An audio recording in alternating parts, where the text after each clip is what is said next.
Nous allons ce matin évoquer la trisomie 21. Sud Radio, le grand matin week-end.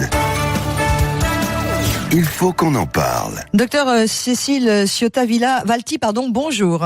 Bonjour. Vous êtes neuropédiatre, vous êtes à l'Institut Jérôme Lejeune, qui est un institut au service des patients qui sont entre autres atteints de déficience, et vous êtes une spécialiste de la trisomie 21. Nous voulions en parler déjà la semaine dernière. Évidemment, les événements de l'actualité française ont un peu bousculé notre programme, mais parce que dimanche avait lieu la journée nationale de la trisomie 21.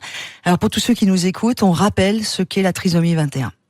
Alors la trisomie 21, c'est la déficience intellectuelle d'origine génétique la plus fréquente au monde.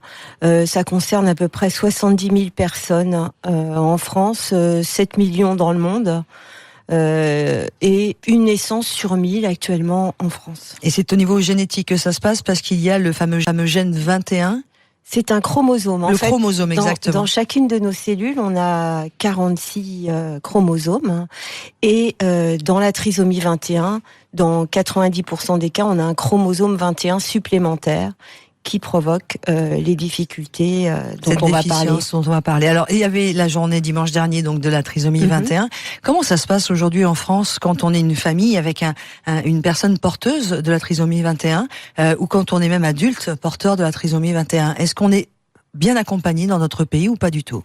Alors, les choses sont en train de changer, comme on en a discuté avant. En effet, l'inclusion est de plus en plus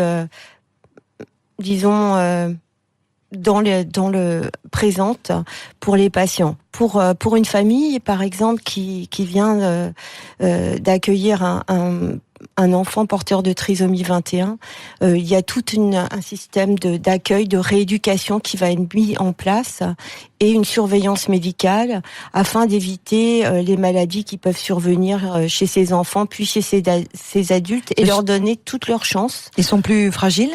Ils sont plus fragiles, ils peuvent avoir des problèmes médicaux, de thyroïde, des cardiopathies, des problèmes d'otite à répétition, d'apnée du sommeil, bref, beaucoup de choses qu'il faut surveiller afin qu'ils aient une vie agréable et qu'on puisse les aider à passer toutes les étapes.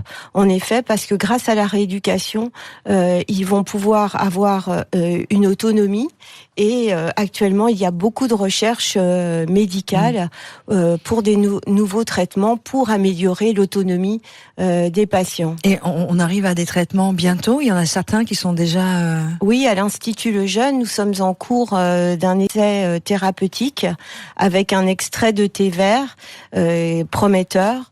Donc oui. Et ça ferait quoi concrètement si ça marche? Concrètement, ça améliore la mémoire de travail, et c'est important dans la vie de tous les jours, dans l'apprentissage, de la lecture, de l'écriture, et on favorise l'autonomie, puisqu'on parle de l'inclusion, et il faut que chaque personne, chaque individu ait le droit... Et quand vous dites l'inclusion, c'est ça, c'est le fait d'appartenir à la société, quoi, de trouver sa place dans notre société.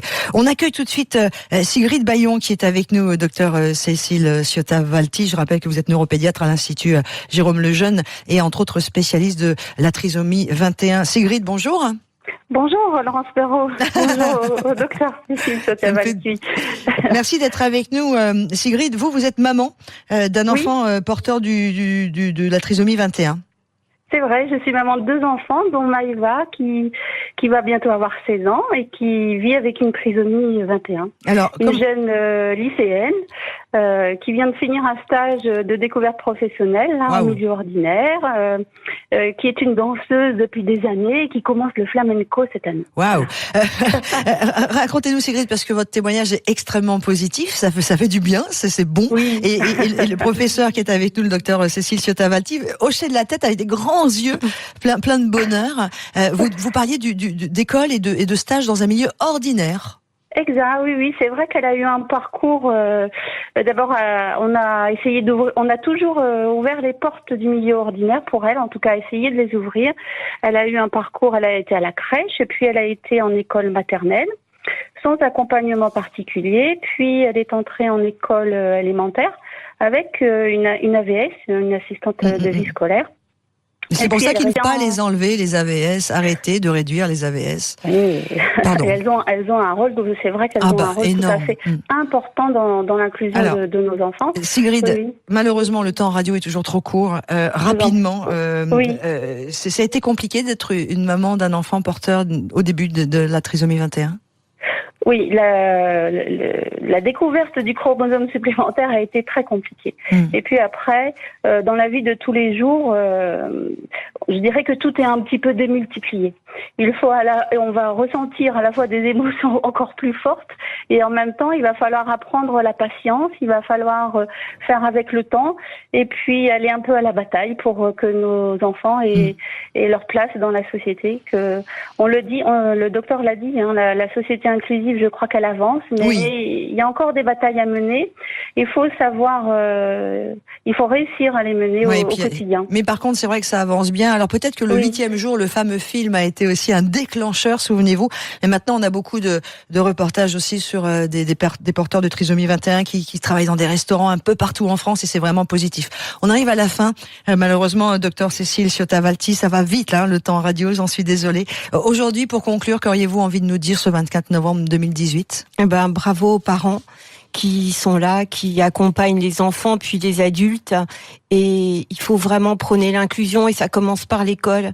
Alors, vive l'école et l'inclusion, s'il vous plaît. Il faut que la société change et accepte tous les gens tels qu'ils sont et qu'on les aide le plus possible. Donc, je crois vraiment à l'inclusion et je crois vraiment au suivi médical de ces patients et merci de m'avoir invité, d'en parler parce qu'il faut en parler. Et il faut en parler. C'est pour ça que ce rendez-vous s'appelle Faut qu'on en parle, tout simplement. Et je pense que d'ici la fin de la saison, on aura l'occasion, docteur Cécile Ciottavalti, neuropédiatre à l'Institut Jérôme Lejeune, spécialiste de la trisomie 21, de revenir également sur ce sujet parce que continuons de faire avancer les choses. Merci beaucoup. Merci.